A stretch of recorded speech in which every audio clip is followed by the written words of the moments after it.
காலை வணக்கம். இந்த ரோட்டரி கிளப் திருச்சிராப்பள்ளி சார்பாக பெண்கள் மற்றும் குழந்தைகளுக்கு எதிரான ஒரு அநீதியை எதிர்த்து ஒரு ரேலி நடத்தப்படுகிறது. இதில் ரோட்டரி கிளப் சார்பாக கூட சேர்ந்து ஒரு 12 கிளை சங்கங்கள், ரோட்டரி கிளப், வின்னர்ஸ், எலைட், அந்த மாதிரி ஒரு 12 கிளப் சேர்ந்து இந்த பேரணி நடத்துகிறோம்.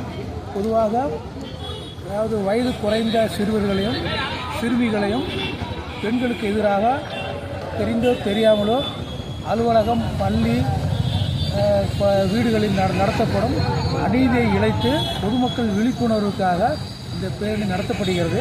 இந்த பேரணி ஸ்டூடெண்ட் ரோடு, கோர்ட்டுக்கு அருகில் உள்ள ஸ்டூடெண்ட் ரோடிலிருந்து ஆரம்பித்து எஸ்டி ஸ்கூலில் முடிவடைகிறது.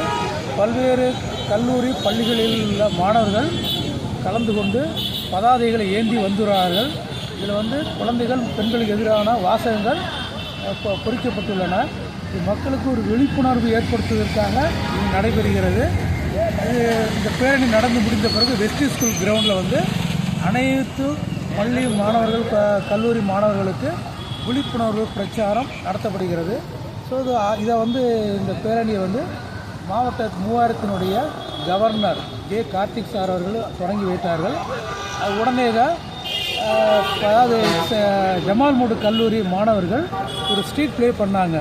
எப்படியெல்லாம் குழந்தைகள், பெண்களுக்கு எதிராக வன்முறை நடக்கிறது அப்படின்றத ஒரு ஸ்டேட் ப்ளே மாதிரி ஆரம்பித்தார்கள். அது முடிந்த பிறகு பேரணி நடந்து வெஸ்டி ஸ்கூலில் இருக்கிறாங்க. இப்போ எல்லாருடைய மாணவர்களையும் உட்கார வைத்து ஒரு விழிப்புணர்வு பிரச்சாரம், ஒரு சின்ன ஒரு உரை நிகழ்த்த உள்ளோம். இது வெற்றிகரமாக அமைய அனைத்து பள்ளி, கல்லூரி மாணவர்கள், ரோட்டரி கிளப்பு உறுப்பினர்கள், தலைவர்கள் மற்றும் மீடியா பர்சன்ஸ், இது பாதுகாப்பு கொடுத்த போலீஸ் டிபார்ட்மெண்ட்டுக்கு நாங்கள் நன்றியை தெரிவித்துக் கொள்கிறோம். நன்றி, வணக்கம்.